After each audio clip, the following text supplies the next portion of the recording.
Nous sommes le 15 novembre et en Côte d'Ivoire, cette date marque la journée nationale de la paix. Cette année, c'est la ville de Bongouanou qui a abrité la célébration officielle. Aujourd'hui également a eu lieu le marathon international d'Abidjan, plus de 15 000 coureurs sur le parcours. Ce soir, pour l'éphéméride, on parlera de la baguette de pain. C'est le 15 novembre 1793 qu'un décret stipule que tous les Français doivent manger le même pain sans distinction de classe sociale. Bonsoir à tous et merci de vous informer sur RTI2. Nous sommes donc le 15 novembre et en Côte d'Ivoire, c'est une tradition, la journée est réservée à la paix. Et cette année, c'est la ville de Bongouanou, dans la région du Moronou, qui abrite les festivités officielles. Une 20e édition qui s'articule autour du thème « Une école citoyenne au service de la paix ». Justement, en parlant de paix, cette question, le marché peut-il être facteur de paix et de cohésion sociale? Il semble que ce soit possible, c'est en tout cas ce que les populations de Bouna espèrent. Selon elles, la reconstruction du marché pourrait militer en faveur d'une cohésion durable. Pour rappel, le marché avait été incendié au mois de mars dernier lors du conflit qui avait opposé agriculteurs et éleveurs. Eugène Atoubé. Le marché principal de Bouna, plus de 6 mois après son incendie. L'endroit peine à retrouver son tohu-bohu qui le caractérise, dans un décor où les marques de son saccage sont encore visibles. Mais à Bouna, on se convainc que c'est de ce marché que viendront le retour à la cohésion sociale et une paix totale et définitive, passé le temps de la crise. Les autres ne viennent pas. Tous les jours, ils sont dans le marché. Bon, peut-être nous on pensait encore, si c'est réglé là, peut-être ils vont venir. Si le marché est fini. Dans tout ça, là, ça émet des roues, puis les maires. Pour renforcer la paix à Bouna aujourd'hui, il faut le marché. Si le marché est fait là, la paix va venir. On sera obligé de vivre ensemble. Au quartier de Repos 2, notre marché, né à la faveur des violences qui avaient opposé la communauté Lobi, Malinké et Koulango. Une création des lobbies pour, disent-ils, fuir les représailles d'après-crise. Ce marché sommaire, présenté comme provisoire et toléré par la municipalité, continue d'être alimenté et fréquenté par les populations. Si aujourd'hui on doit dire aux yeux de tout le monde qu'il n'y a pas de problème, c'est que ce marché-là ne doit pas exister pour qu'il y ait un seul marché unique. La mairie n'a pas donné de OK à un commerçant pour s'installer de façon véritable. C'est une stigmatisation. On va dire marché des lobbies. Est-ce qu'un commerçant Koulango aura la place là-bas pour s'asseoir? Nous rassurons les populations. On a déjà fait le point au ministère de l'Intérieur. On a déjà même envoyé un échantillon de magasins qu'on va pouvoir construire. Bon, nous sommes vraiment dans l'attente des moyens. On a beaucoup d'espoir avec la République. Dans la ville de Bouna, le marché de Repos 2 fait controverse et alimente les interrogations quant aux causes de la crise, les motivations réelles des protagonistes. C'est comme marché. Je suis pas encore partie là-bas. Et pourquoi? Puisqu'ils ont divisé la ville. C'était ici le marché. C'est ici, depuis que je suis née, c'est ici, je connais comme marché. Je ne connais pas autre marché. Donc ils préfèrent venir ici. De l'autre côté, il y a marché. Ici, il y a marché. Ici, de l'autre côté, il y a marché. Donc, on prie Dieu aujourd'hui là. Par là, il ne faut plus que ça revienne encore. On va devenir sœurs et frères. Dans une atmosphère de paix relative, les populations se demandent encore pourquoi et comment les communautés ont pu s'affronter ce 23 mars 2016, avec pour conséquence de nombreux morts, des milliers de déplacés, des dégâts matériels considérables et le comble, la cassure de l'harmonie intercommunautaire. C'est ce manque de vérité qui nous a menés où on en est aujourd'hui. Il faut que les gens cessent de mentir aux gens. Quand il y aura vérité, il y aura la paix ensuite. Ceux qui vivent au village, certes, sont les acteurs de terrain, mais il y a ceux qui sont la diaspora, qui ont une part importante dans ce conflit que nous avons vécu. Je ne sais vraiment pas qu'est-ce qui est dans le cœur des autres, mais moi je suis prêt à dire ce que je pense. Pour la paix? Pour la paix, nécessairement. Koulango, Malinké, Lobi, 3 communautés fortes, les plus représentatives à Bouna et ayant longtemps vécu dans une harmonie parfaite. Selon l'histoire du peuplement de Bouna, les propriétaires terriens sont les Koulango. Ils s'y sont établis, les premiers en provenance de l'ancienne Haute-Côte d'Ivoire, aujourd'hui Burkina Faso, rejoints beaucoup plus tard par les Malinké au XVIe siècle, puis les Lobis à la fin du XIXe siècle. De l'apport de chaque communauté, Bouna a pu connaître un réel essor et le développement. Et pour les populations, dans toutes leurs composantes, le seul défi qui vaille, c'est de faire l'ultime sacrifice pour la paix. Tout ce qui est arrivé aujourd'hui est politique. Et ce n'est pas quelqu'un, c'est les cadres. Donc ce que nous attendons d'eux aujourd'hui, c'est de nous accompagner dans cette cohésion sociale que nous recherchons, que nous avons perdu, que nous recherchons aujourd'hui. C'est ensemble que nous allons conjuguer nos efforts pour le bonheur de Bouna. Donc ce sont ces messages de paix-là que la notabilité lance auprès de la jeunesse et auprès des cadres. La disposition des chefs de communauté et des cadres, acteurs directs et indirects dans la crise qu'a connue Bouna, a œuvré pour le retour de vivre ensemble. La rencontre le 30 avril 2016 du président de la République avec les populations et la mission du médiateur de la République pour rapprocher les parties en conflit. Tous les ingrédients d'une paix durable et définitive à Bouna sont réunis. Mais encore faut-il, si l'on veut réellement apaiser le cœur et revenir à la normalité d'antan, que toutes les actions à mener dans ce sens le soient dans la vérité, la justice. Journée nationale de la paix ce matin, il en a été aussi question lors du marathon international d'Abidjan. Courir pour le trophée mais aussi pour la paix. Plus de 15 000 coureurs ouest-africains sur le parcours. Et c'est le Camerounais Justin Fouami qui a été sacré vainqueur de cette deuxième édition.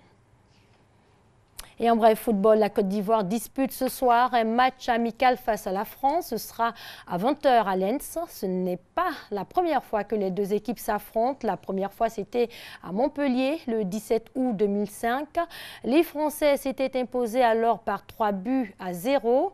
Ce soir, les Ivoiriens sont prêts pour une revanche. On s'intéresse à présent à la viande de volaille. La Côte d'Ivoire couvre actuellement 96% de sa consommation. Le dynamisme du secteur se traduit notamment par un nombre de plus en plus croissant d'aviculteurs. La Côte d'Ivoire en route pour l'autosuffisance en protéines avicoles. Un dossier signé Francis Boifou. Deux plateaux, communes de Cocody. À certains endroits de cette rue, des images qui donnent l'appétit. Envie de manger du poulet. Ange Priva Oyuru est un habitué de cette rue. J'ai l'habitude de consommer du poulet. Bon, disons 3 fois dans la semaine. Je mange avec des amis, papa, maman, tout le monde. En tout cas, à la maison, tous, on mange du poulet. En Côte d'Ivoire, le poulet est l'un des mets les plus prisés, que ce soit à des occasions heureuses comme malheureuses. Il occupe la 3e place après le poisson et la viande de bœuf en termes de consommation de protéines animales et halieutiques. En 2015, la consommation annuelle était estimée à 44 500 tonnes contre 22 354 tonnes en 2011. Alors, question, tous ces poulets proviennent-ils des fermes ivoiriennes? Nous avons une production qui couvre la consommation à hauteur de 96% pour ce qui concerne la viande de volaille et 100% pour les œufs de consommation. Ce qui fait un gap de 4% à combler pour permettre à la Côte d'Ivoire d'être autosuffisante en protéines avicoles. Par rapport à la production de poissons qui couvre seulement 22% de la consommation nationale, on peut dire que beaucoup d'efforts ont été faits par le gouvernement dans ce secteur à travers plusieurs projets.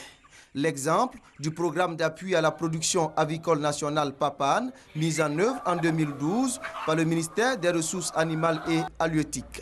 Le PAPAN vise à renforcer les capacités des aviculteurs et à mettre à disposition des financements pour l'extension de leurs fermes ou activités. Nous avons enregistré près de 200 éleveurs qui n'avaient pas de statut juridique, qui sont passés de ce statut à un statut légal d'entreprise que nous avons appelé petites et moyennes entreprises avicoles. Autre action encore concrète en faveur des opérateurs, c'est d'être leur conseiller permanent. Nous avons sélectionné les meilleurs parmi ces demandeurs de prêts, de crédit, pour pouvoir les financer en phase pilote, et le montant global qui porte sur plus de 100 millions a permis à 12 éleveurs de pouvoir relancer leur activité. Dame Nzoa Aboké fait partie des bénéficiaires du PAPAN. Elle avait perdu espoir au lendemain de la crise post-électorale. Sa ferme avait été pillée. Le gouvernement a mis un fonds pour les éleveurs, dont j'ai bénéficié. J'ai eu 8 millions. Et avec ces 8 millions, j'ai pu me relever. Aujourd'hui, j'ai 11 000 poulets sur la ferme. Des résultats qui permettent d'accroître la production nationale, donc de satisfaire la disponibilité de consommation du kilogramme de poulet par habitant par an. Il est passé de 0,84 kg en 2008 à 1,96 kg. Des efforts certes, mais beaucoup reste à faire pour atteindre la moyenne de consommation en Afrique qui est de 4 kg par habitant par an, ce qui implique une augmentation de la production nationale. Le gouvernement veut atteindre 60 000 tonnes de viande de volaille en 2020 contre 44 500 tonnes actuellement. Dans cette perspective, le ministère des Ressources animales et halieutiques encourage les initiatives dans le secteur avicole. Pour mieux faire la promotion de ce secteur et surtout appuyer les producteurs, un forum sur les investissements en aviculture est prévu du 22 au 24 novembre prochain ici à Abidjan. Le forum Avi Invest. Il vise à mobiliser les différents partenaires techniques et financiers nationaux, régionaux et internationaux sur ce secteur avicole qui demeure une industrie pour les grands pays développés et en voie de développement. Les thématiques qui seront abordées tournent autour de la construction d'un secteur avicole durable en Côte d'Ivoire, tournent aussi autour de l'impact de l'environnement et parlant bien sûr en termes de santé animale, de l'hygiène et de la qualité.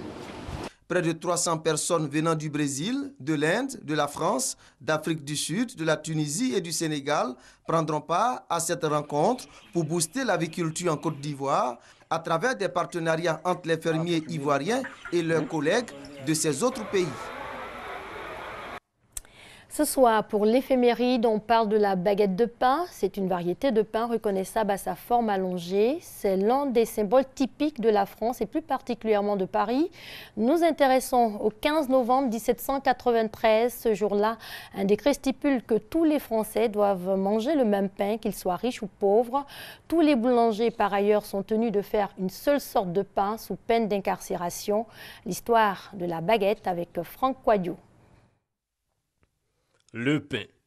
En France, il a une histoire. Sa naissance le 15 novembre 1793, naissance de la baguette de pain pendant la période de la Révolution française. Au XVIIIe siècle, un décret de la Convention stipule que tous les Français devaient manger le même pain. La baguette symbolisant l'égalité entre riches et pauvres, égalité devant la loi.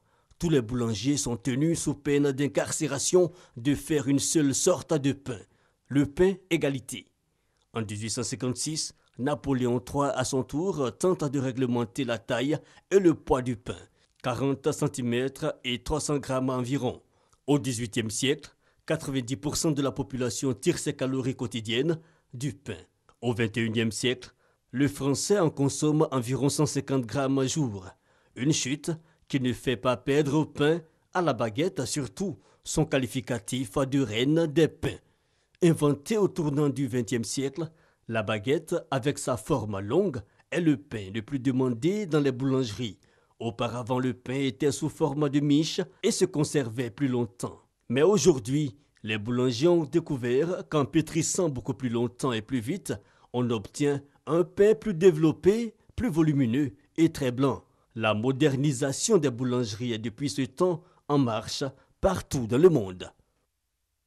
C'est la fin de ce journal. Je vous souhaite la paix. Excellente soirée sur les antennes de l'RTI, la marque du service public.